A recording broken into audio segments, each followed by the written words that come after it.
are here with Carla Hall. Hey. Welcome to the show. Thanks for having us. Thank you. Yeah. Thanks for you being on the show. Right. Yeah. Thank you for being Yeah. here. Yeah. There we go. No, it's amazing. It's such a pleasure meeting you all. Yes, I'm Carla Hall. People know me from Top Chef. They know me from The Chew. I'm also on Holiday Baking Championship, Halloween Baking Championship. They may have seen me on Gossip Girl, Reboot, but hey, what can I say? Yeah, right. No, just keep on going. You may have heard me on some cartoons, Lion's Guard, Cookbook. cookbooks. I have 3 cookbooks and 1 children's book. And I have a podcast called Say Yes. Okay. And that ended, but you can still hear it. Yeah. And I'm still saying yes to things. I say yes to things that scare me because there's a lesson to be learned there. Is that how you came about this where we are today? Yes. So we're at Cooper's Hawk in Esquire, downtown Chicago, on Oak Street, 58 Oak Street. For those of you who don't know. Yeah. If you don't know about Oak Street and you're from Chicago, give me the card. Give me the card. Drop your Chicago card. Yeah. Just drop it off. Yes, it was something that I was very much afraid of, and it's because when you are working with other people who are doing your food, I've had a failed restaurant, so I can do badly by myself. I don't really need any help failing. Right. I like to fail on my own. Right. I don't need an escort to the failure column. So right this way, losers over here. Right. Okay, the lesser column. But so many people have wondered what my food would taste like from Top Chef, from The Chew, from other things that I've done. And so I'm putting myself out here to make sure that it is the food that I want it to be. Right. I am okay if somebody doesn't like the food that I want to present. But if it isn't the food that I would have made, that's a totally different story. Right. We were just talking about that off air, that our authenticity of this podcast is who we are. And we haven't, that doesn't go away. And like we've been able to, fortunately enough, to have these opportunities and just still be us. You know what I mean? And not lose any bit of you. Yeah. And we'll get to the food, because I could tell you put all kind of elbows and toes and whatever you need. We'll talk about it. Ears. Yeah, ears. Yeah, there it is. I just feel like it takes a lot of trust to kind of like surrender that I love to cook, and I think some of my love for food comes from control. Yes. And so I love to like perfect a recipe, and I feel like I don't know if I would ever be able to have that kind of like comfort with who I am to be able I trust you to do this. No, and I get that. And I have been through phases of that. When I went on Top Chef, I had a catering company. I had to leave my company in the hands of the employees for a month and a half. Yeah. So that was the first time. And I'm like, yep, if you mess up, you mess up. Right. Maybe we'll get that customer back. Maybe we won't. I mean, we won't, And then I had a restaurant where you can't be there 24/7. And so you learn to have really great recipes and people and, somebody to manage that. And so it was scary. And I am so blown away by the crew here. But also I knew that I had to tell the stories behind the dish. Right. Because so often you may know the dish, but if you don't know the backstory for the dish, you don't know the dish. Right. And why it's important for me to do, the cracked shrimp, why it's important to do my biscuits a particular way. And so I made sure that we talked through the stories. Yes. Yeah. I was actually just going to say that I think you're a great teacher through your cookbook. I think, you might not physically be there, but reading the stories, there's pictures of people. There's not only pictures of food. You get to kind of understand that, why you make things a certain way. I want to know why the fish is served in this specific way. It's just such an amazing kind of like work of art, in my opinion. And for it to be brought to life and for people to be able to experience it in that way is so great. So in my cookbook, in Carla Hall Soul Food, this book, I went back to the South to look at the South in a different lens. Yeah.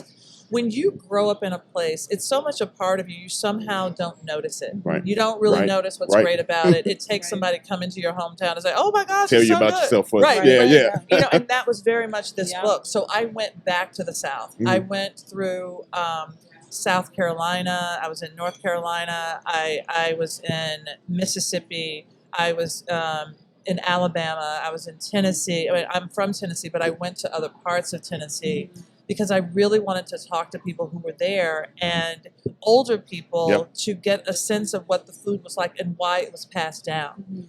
And that was revolutionary. And I fell in love with Southern food again. Wow. Because for so many years, I pushed it away. I didn't want to do fried chicken. I went to a French culinary school, and I didn't pay $30,000 at the time. It's a little more now. I didn't pay $30,000. We already know. We know. to learn how to do fried chicken. Right. But what I didn't realize, I basically shut the cultural door to my heritage. And then I was trying to recreate something else while I was totally dissing myself.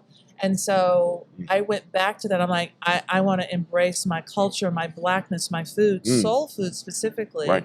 And so, and taking pieces and parts of my experiences. Yeah, I think that is so dope because, you know, soul food has a connotation.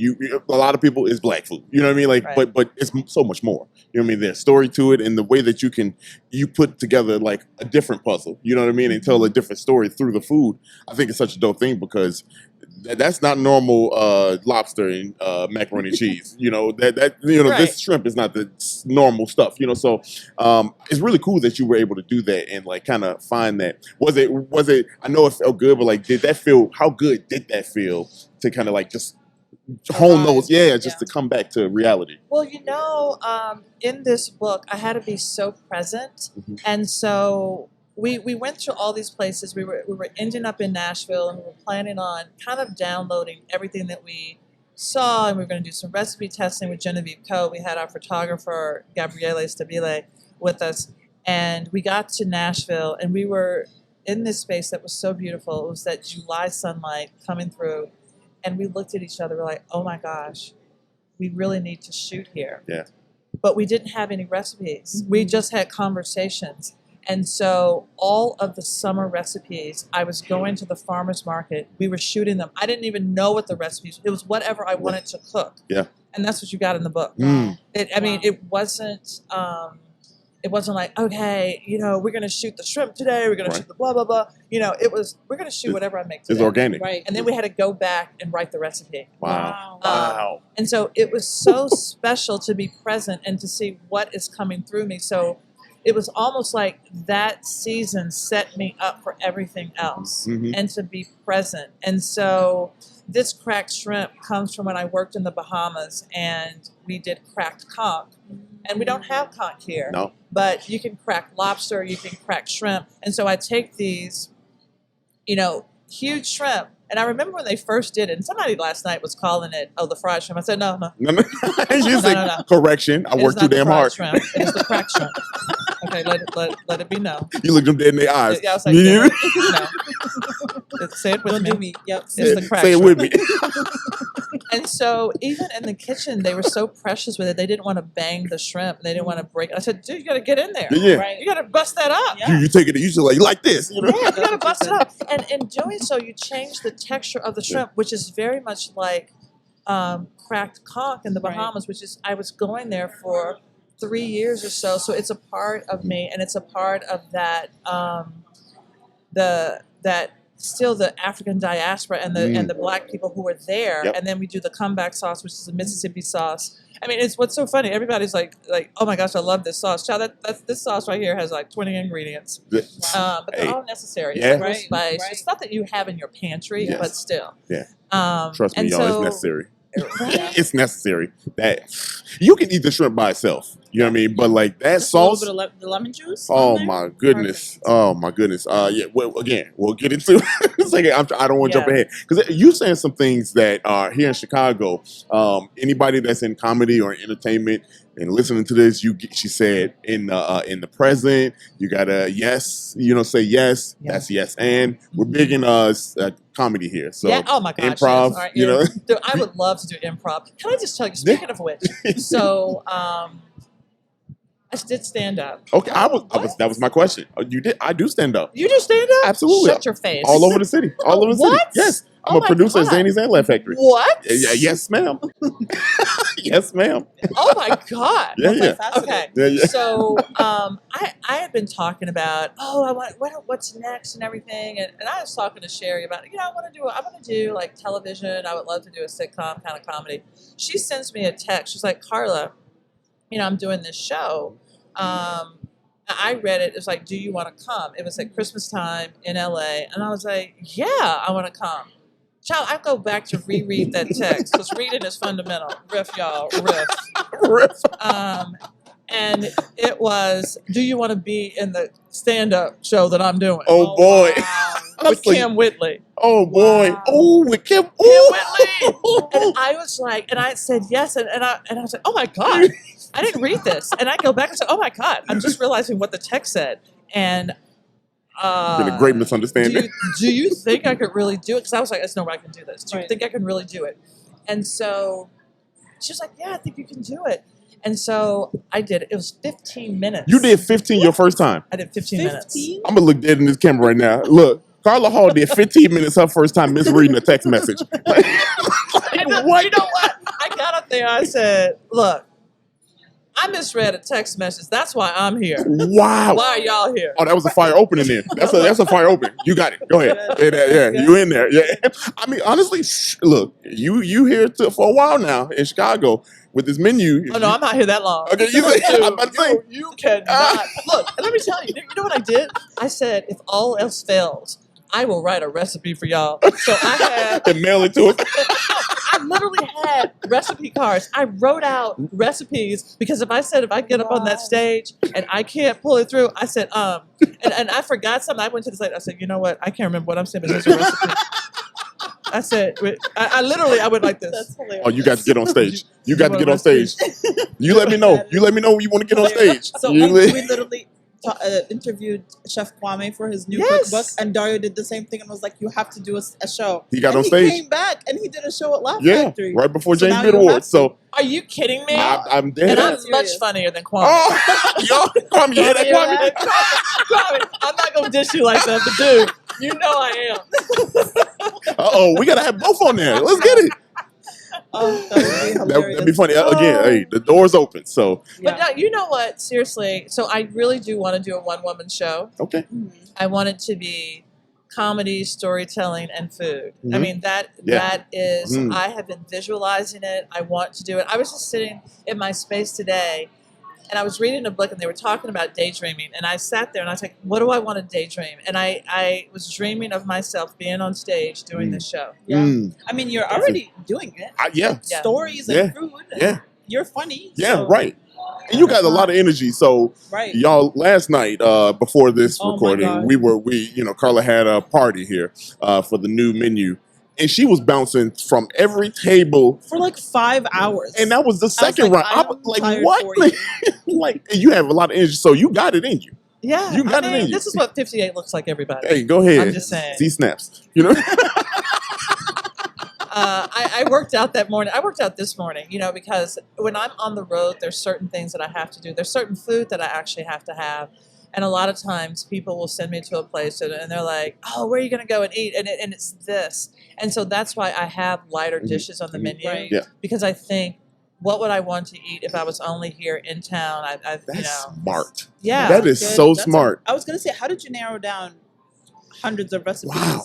Well, I wanted to look at celebration soul food and everyday soul food. Okay. And I had somebody come in and say, "Oh, you have this some really simple dishes." I'm like, "But that's how I would eat." Right. Right. Like the black eyed pea hummus. Right. And I know we'll talk about the food, but that's something that I would eat. But I want to take the black eyed pea out of January and doing Hopping John and just telling you should be using this bean or pea throughout the year. So I'm Arab and I've made hummus my whole life. I've never thought to make with black eyed peas black eyed pea hummus ever. Like I've made beet hummus. I've made We go crazy on black eyed peas.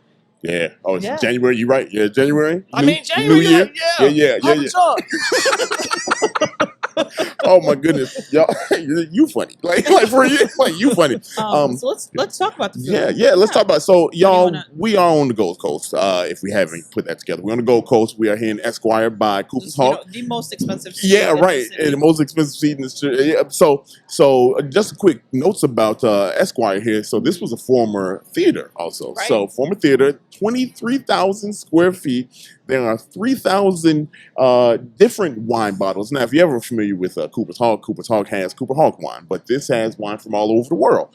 We're not here for that, but this place is dope, is what I'm trying to tell you. Yeah. And Carla has her menu as part of a Celebrity Chef series here, and it goes through October 2nd. October 2nd. And first of all, y'all got to get down here, but we're going to talk about the food now. I've been putting it off, but I'm ready. I'm ready to talk now. What do you want to start with? Shoot, Carla, you talk. You take us through this. Well, I talked about the cracked shrimp. Mm-hmm. So, but I want to start with the black eyed pea hummus. Yeah. Mm-hmm. So I knew that I wanted to do. I love black eyed peas, and so it's the black eyed pea hummus, and then on top they are confit black eyed peas. Oh. So we take. Ask Daria what confit means. Okay, so slow and Thank you. low. So you're cooking something very in fat. Yes. So you take these black eyed peas that are cooked, and then you put them in fat, and it's seasoned fat. So you have garlic cloves, you have thyme, you have chili flakes, and then you cook them until they are even more tender. And in the oil you can actually use to cook with. You can make salad dressings. You can do other things with. And so we put those peas on top, and then it's served with vegetables, so peppers and endive. But next to it, there are my biscuit crackers.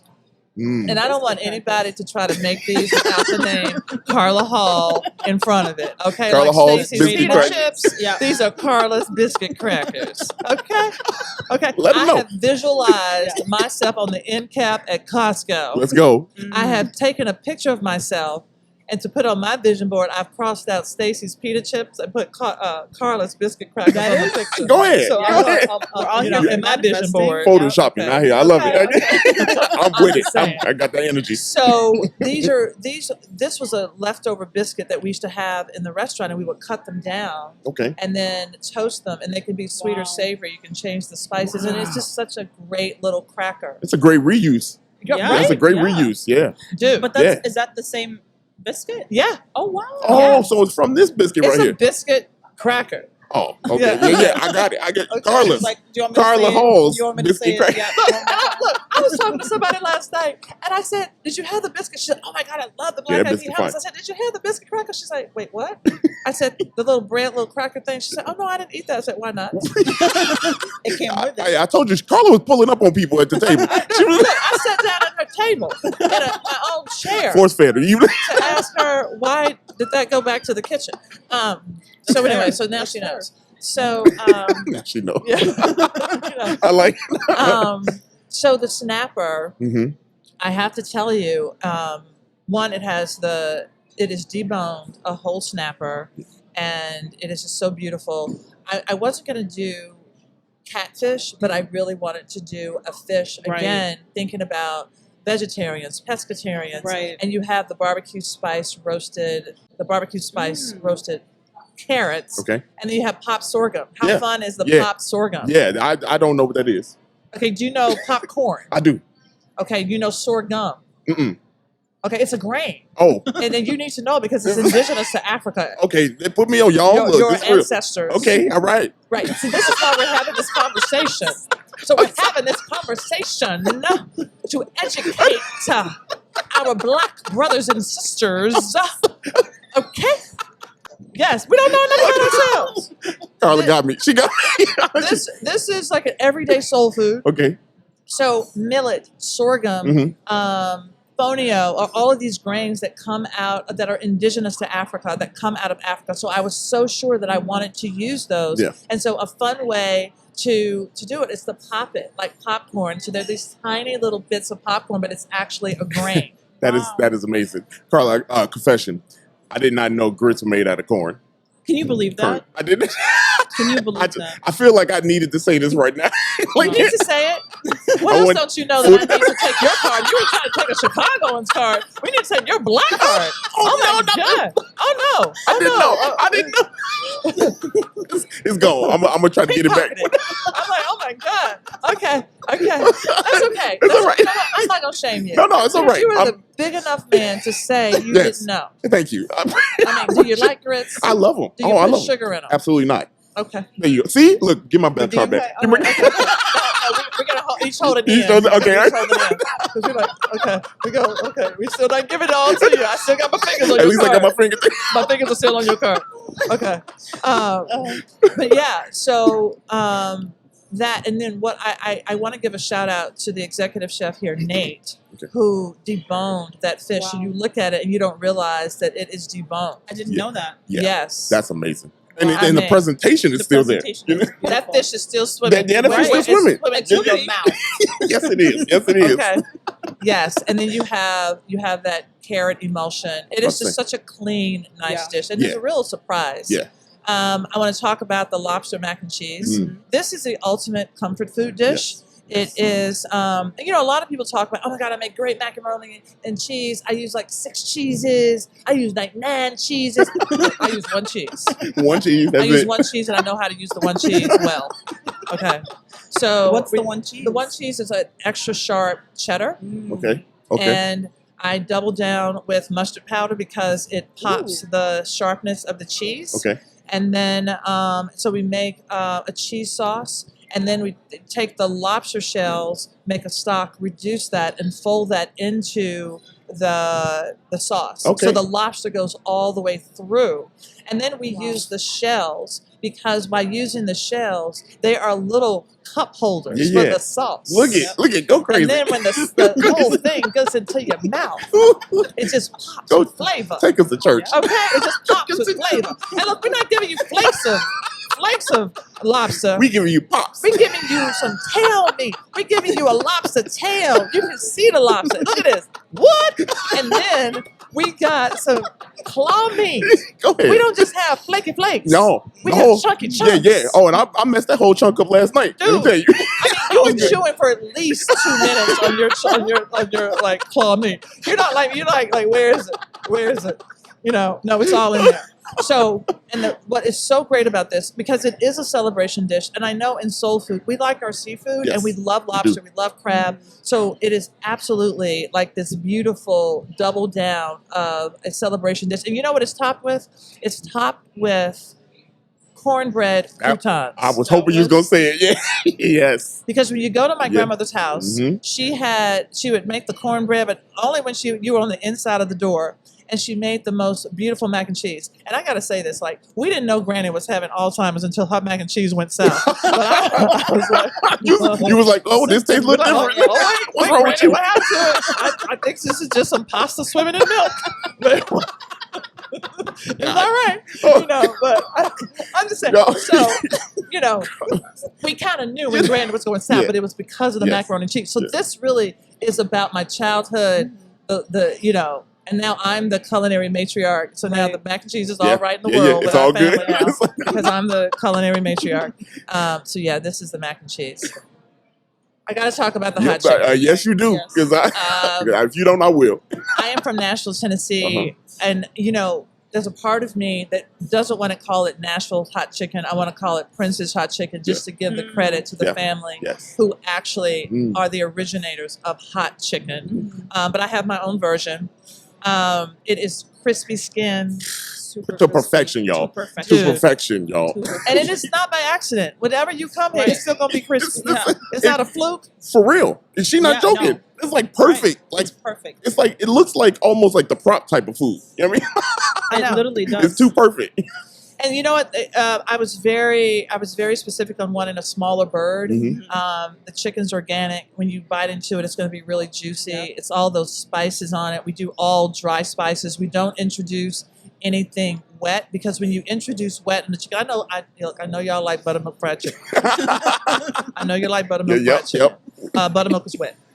And when you introduce wet, it creates steam. When you fry the chicken, that's why it lifts and separates from the skin from the meat.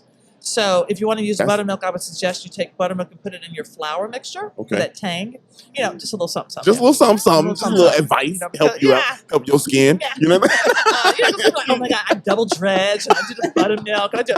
You're doing too much. You're doing too much. You're doing too much and it's not paying off. Okay. Let them know.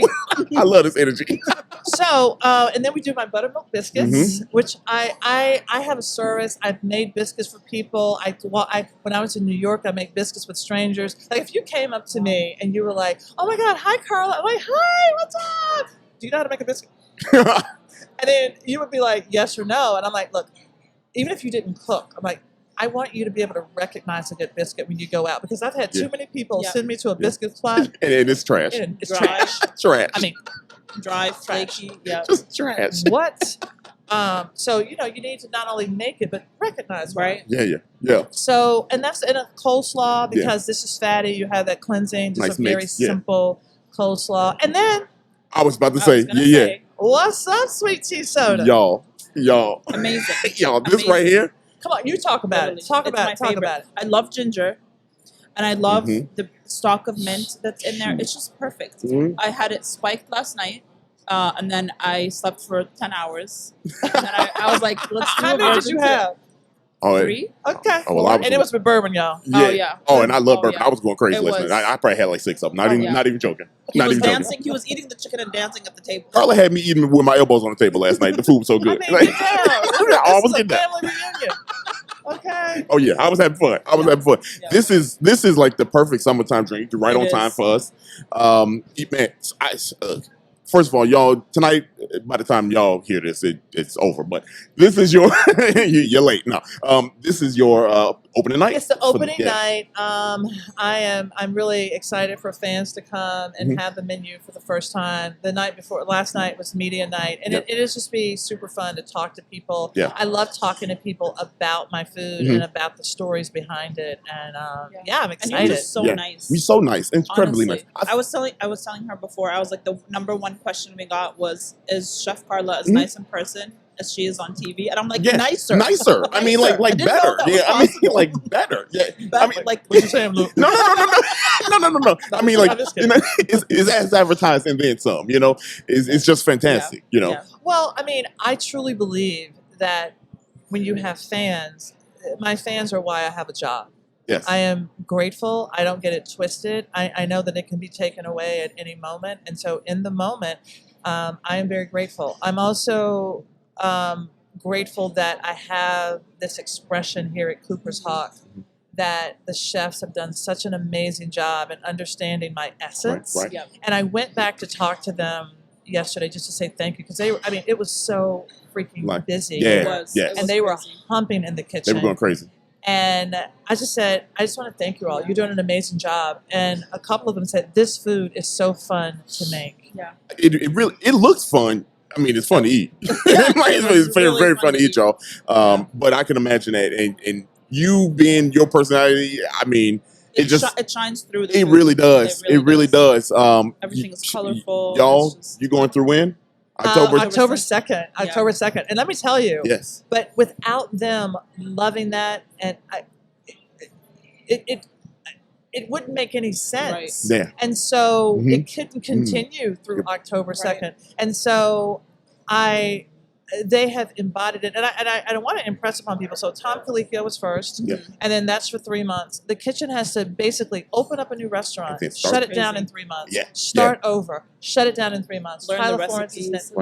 Right. And so it's so hard. And they got my essence. And the reason I'm saying that is because I'm all about cooking with love. Yes. And some of these dishes, I said to the chef, when we were talking about which ones, I said, what are they having fun making? Yeah. Because that energy That's so dope. has to flow out of the kitchen to the table. Right.